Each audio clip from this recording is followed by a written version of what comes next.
"The seats are for the real family," my sister said, handing me a takeout box. I ate alone in the hallway while they toasted my nephew's promotion. Then the €2,800 bill came, and the waiter walked directly to me. I smiled and said, "I don't pay for strangers.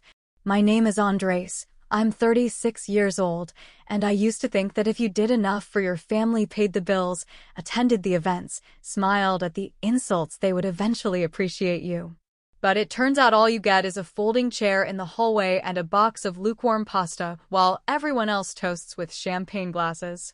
It was a Friday evening when it all happened, one of those nights when the air smells like rain but not a drop falls. My sister, Carla, had sent a family invitation a week earlier, dinner to celebrate Tomas's promotion, it said, adorned with confetti and champagne glass emojis. Tomas, her prodigal son, my nephew, the same one who was once suspended for sneaking vodka into biology class, but who, in Carla's eyes, still walked on water, had landed a job at a startup. Nothing revolutionary, but Carla acted as if he'd discovered gravity. At first, I wasn't going to go. I had just finished a double shift at the clinic, hadn't even showered, and frankly, the idea of attending another dinner where I would sit in silence while they laughed at inside jokes I was never a part of didn't thrill me. But then I thought, maybe this time will be different. I should have known better. I showed up in dress pants, hair combed, teeth brushed, and a gift in hand. Nothing flashy, just a sleek leather notebook and a nice pen, something symbolic to mark the start of Tomas's new chapter. I entered the restaurant, one of those expensive places where the water comes in a glass bottle and they charge you extra for bread, and as soon as I saw Carla's face, I knew. She looked at me as if I had stepped in something sticky. "Oh, you came," she said, raising her eyebrows. "You invited me, didn't you?" I replied, trying to sound neutral. "Yes, but I wasn't sure you would come." Then she waved her hand as if swatting a fly. "It's all set up inside." I followed her through the dining room, passing round tables decorated with candles and white tablecloths. We stopped in front of a long table already full. My parents, cousins, aunts, uncles all squeezed together, laughing and toasting. There was only one empty seat left at the end. I felt my stomach loosen until Carla turned and said, "Oh, that's for Grandpa. He's in the bathroom." She handed me a brown paper bag with grease stains already showing through. "We thought you wouldn't want to stay all night, so I ordered you something to go. Vegetarian pasta primavera, right?" I stared at her. She had the audacity to give me a takeout bag in front of everyone. "I figured you'd be more comfortable in the hallway," she added, pointing to the side corridor leading to the restrooms and staff area. "You hate crowds, right?" That was true. I hate crowds, especially when they're full of people who only remember you exist when they need you to fix or pay for something. I didn't say anything. I just took the box, nodded like a fool, and walked away while laughter filled the air again. I found a bench by the restrooms, hidden behind an artificial plant and a fire extinguisher. It smelled faintly of something burnt. I lifted the lid. The pasta was already cold. As I poked at the food with a fork, I thought about the past few years, how I had paid Carla's bills more times than I can count, how I co-signed my parents' new car loan, how I lent Tomas money for the deposit on his first apartment. No one ever paid me back, and I never asked. I always thought, it's family. They'd do the same for me. But deep down, I knew it wasn't true. They wouldn't. Half an hour passed. I looked at my phone. No messages, no missed calls. No one asked if I was okay. The restaurant staff passed by a few times, giving me sympathetic looks. One even asked if I was lost. I almost laughed. Around 8 o'clock, I heard the clinking of glasses, the toast. Carla's voice resonated like nails scratching a chalkboard. "To Tomas, our star. He makes us proud as a family." Applause, cheers, someone banged on the table. I closed the container and threw it in the trash can next to the bathroom. My appetite was gone. I was about to leave when a smartly dressed waiter with slicked back hair and a silver pin behind his ear approached me. He smiled politely and consulted his notepad. "Excuse me, sir, are you Andres?" I blinked. "Yes, there's a discrepancy in the bill. It's already split, but your portion is the remaining balance, €2,800. I almost laughed. "You've got the wrong person." He tilted his head slightly, bewildered. "That's the name they gave me. Carla said you would take care of it." I looked at him for a long moment. His smile faltered. Now he looked nervous. He probably thought I was going to make a scene. But I didn't yell, I didn't make a fuss. I just stood up calmly, brushed the crumbs off my lap, and gave him the most serene smile I could muster. "I don't pay for strangers," I said. I asked those at the table and walked towards the dining room, straight for the door. That's when I heard Carla's shrill voice rising above the low music and the murmur of conversation. "What do you mean he said he's not family? He always pays." I kept walking. The last thing I saw before pushing the door open was Tomas looking up from his phone, confused, and Carla trying to get out of her chair, panic rising in her face. I didn't look back. The instant I stepped out into the night air, something inside me let go. Quietly, without fanfare, like a button popping off an old coat you've worn too long. And they called it love. Every time Carla said I was too sensitive, every birthday they skipped, every dinner they made me pay for as if I owed them something just for being the one who made it out. I swiped through my phone. Nothing. No messages, no apologies. Just the silent confirmation of what I already knew. I wasn't part of the family. At least, not according to their definition. I was the ATM with a pulse, the spare chair, the emergency contact they only remembered when the rent was due. I went home, turned on my laptop, and got to work. You see, what Carla and the others didn't know was the extent to which I had been managing everything behind the scenes for years. I got tired of them leaving everything unpaid, so I put my name on more things than just their bills. Carla's mortgage? In my name. Tomas's car? Mine. Even my parents' property taxes were automatically debited from an account they didn't have access to. I didn't do it for control. I did it because I thought I was protecting them, because I believed that someday they would understand, that they would look at me and say, "Thank you, Andres. We see you. We're sorry." But they didn't. And that night, after they gave me cold pasta and insulted me with a bill the size of a mortgage, I realized I'd been playing landlord to a circus of entitlement. So I stopped. Quietly, methodically, without a single warning. First, I logged into Carla's mortgage portal and canceled the automatic payment.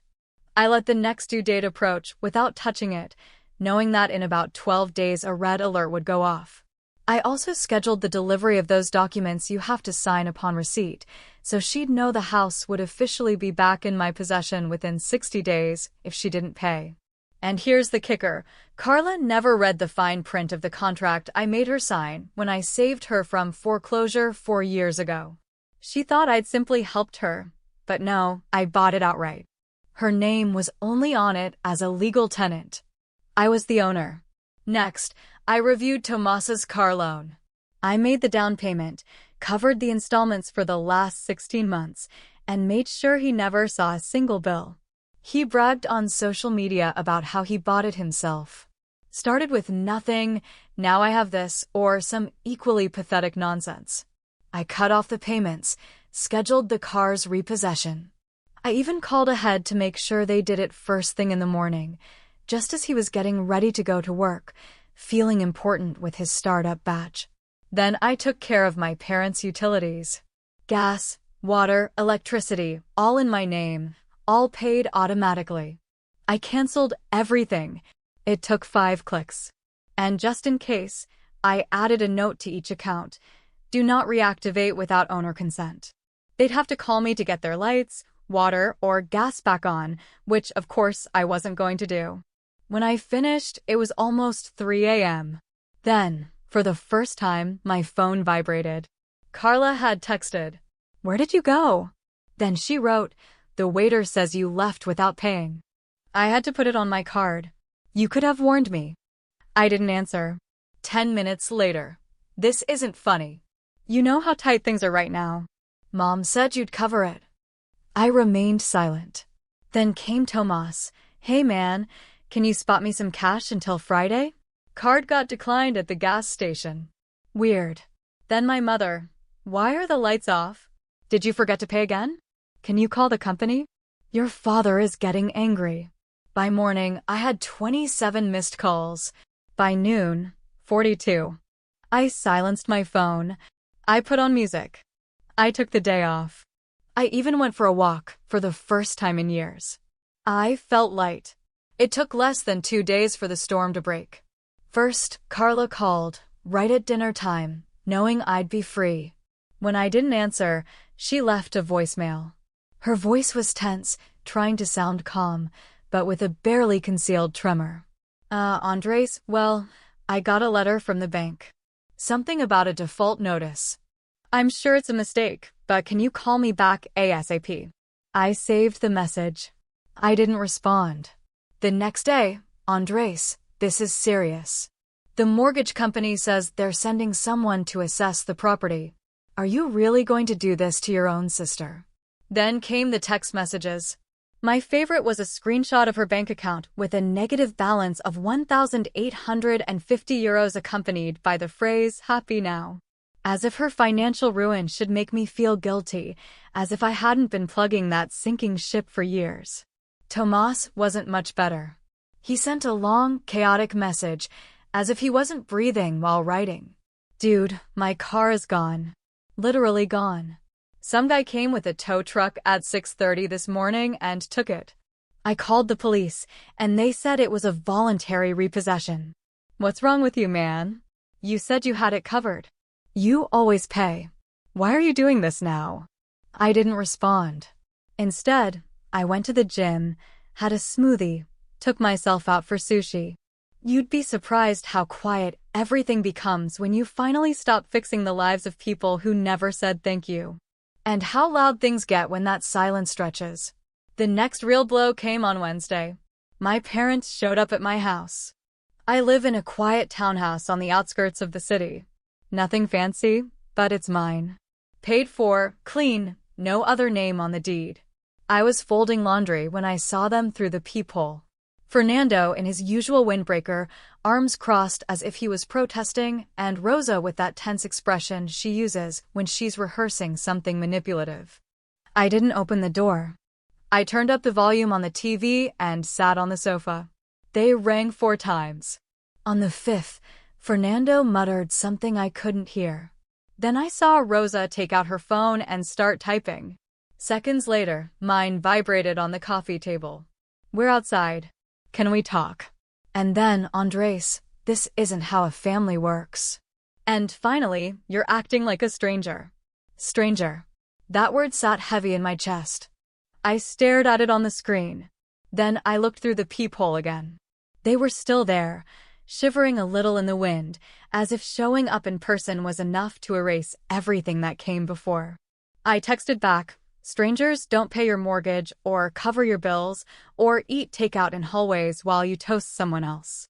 You made it clear I wasn't part of the family, so now I'm just playing my part. They left 5 minutes later. I didn't feel good. Not exactly. It wasn't a celebration either. But I felt something firmer than guilt. Clarity. For the first time, I knew exactly where I stood. And it wasn't in the hallway. The next 2 days were quiet. Too quiet. Then, Saturday night, the family group chat, the one we hadn't used for months, the one Carla created after some spa trip years ago, titled Family Stuff, came alive. Normally it was dead, but suddenly, messages started pouring in.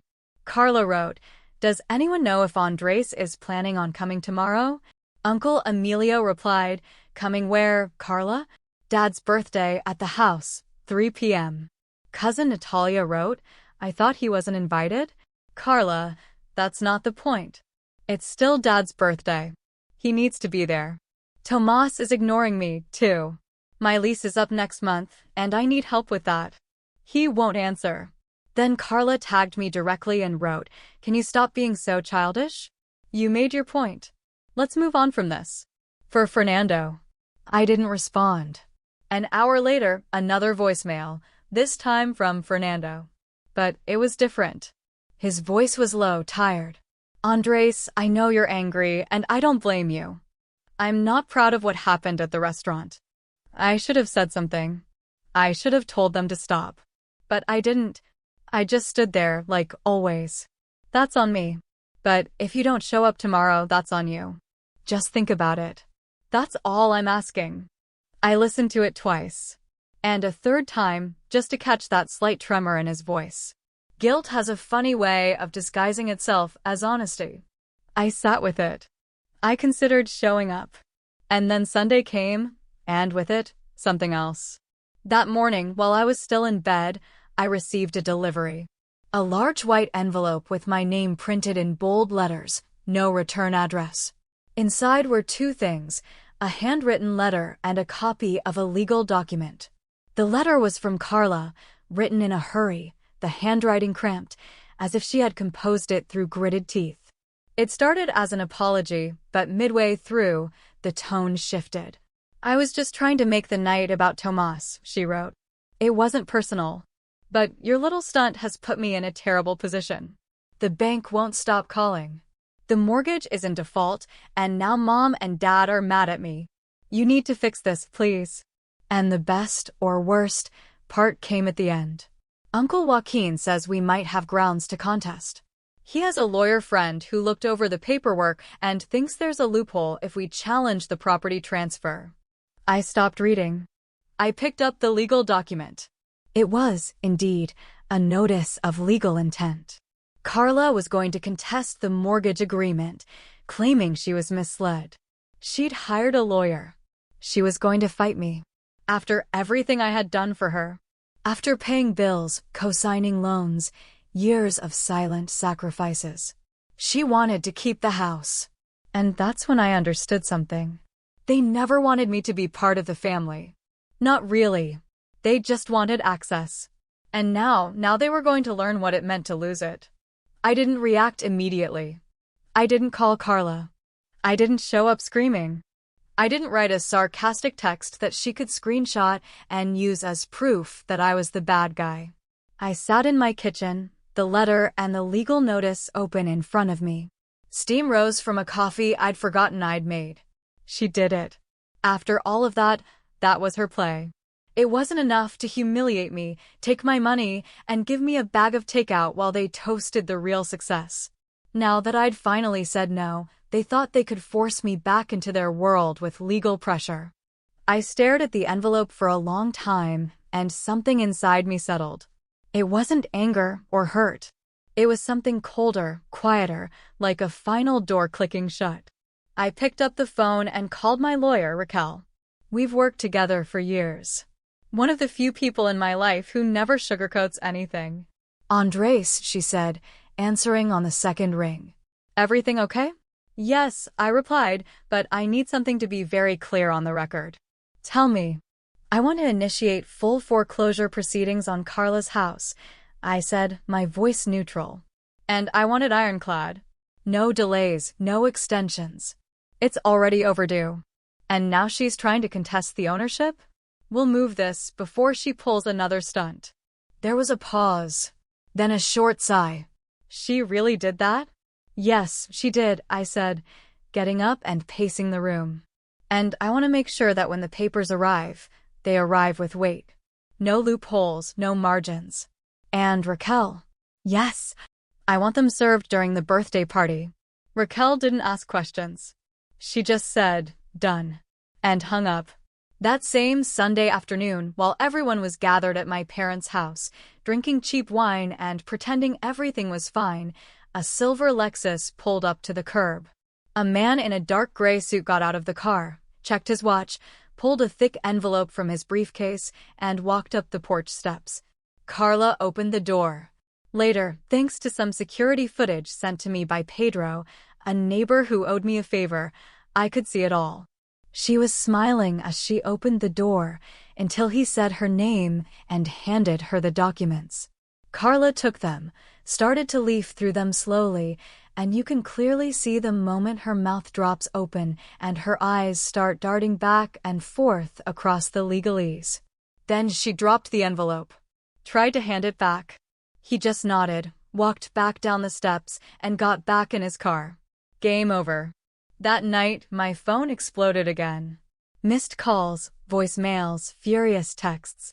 First Carla, then Tomas, then Rosa. Carla, I never imagined you would go this far. How could you do this on Dad's birthday? Even for you, this is low. Tomas, dude, are you seriously going to put your own family out on the street over a dinner? Rosa, are you destroying this family? Please talk to us. You're better than this. But they were wrong. I wasn't destroying anything. I was finally cleaning up the mess they had made. And now that I'd taken the gloves off, I wasn't stopping. I called the bank that held Tomas's car loan, informed them of the voluntary repossession, sent them the text message where he himself admitted he couldn't pay, requested they pursue the full outstanding balance. I had co-signed, yes, but I had also revoked all financial responsibility thanks to a document he'd signed without reading. Just signed and handed it back when I offered to help. Then I contacted the electric and water companies. Remember that note about not reactivating without owner consent? I said, keep it active. The next day, my parents called me directly. Fernando, his voice unusually soft. Can we talk in person? I didn't answer. Please, you're still our son. No, I repeated. I was your son. And you laughed while I sat in a hallway with cold pasta, like a servant. You toasted the nephew I helped put through school. And when the bill came, you sent the waiter to me, as if I was the hired help. We didn't know, he said. You didn't care, I replied. But now you do. And I'm done. A week passed. Carla insisted on meeting. She even came to my work. Security escorted her out. In the end, she left a voicemail that actually touched me, though not the way she intended. You know, you always play the victim. You act like you were never loved. But maybe you made it hard to love you. Always judging, always above it all. Maybe that's why no one wanted to sit next to you. I listened to it twice. Then I uploaded it to the shared family folder. I titled it, What Carla Thinks When She Thinks No One Is Listening. The reactions weren't long in coming. Natalia texted me, whoa, you were right. Uncle Emilio heard it too. You didn't deserve any of this. Even Grandpa Antonio called, just to say, I'm proud of you. Eventually, the house was foreclosed on. Carla tried to fight it, but she had no means, no legal standing. She and Tomas moved back in with my parents. The utilities are in their name now, with a hefty deposit because of their history. I didn't help. And I didn't regret it. Word got around. They stopped inviting me, of course. But that was fine. For the first time, I spent the holidays with people who valued my presence. I even hosted a small, intimate dinner with people who asked how I was doing and expected nothing more than my company. It took a while to stop flinching with every phone vibration, to look at old photos without pain, to stop wondering if I overreacted. But I drew a line. I stopped being their backup plan. And in doing so, I became something they never expected, free. So yes, the seats are for the real family. That's what Carla said. And she was right. That's why they're all hers now. And I'm no longer there.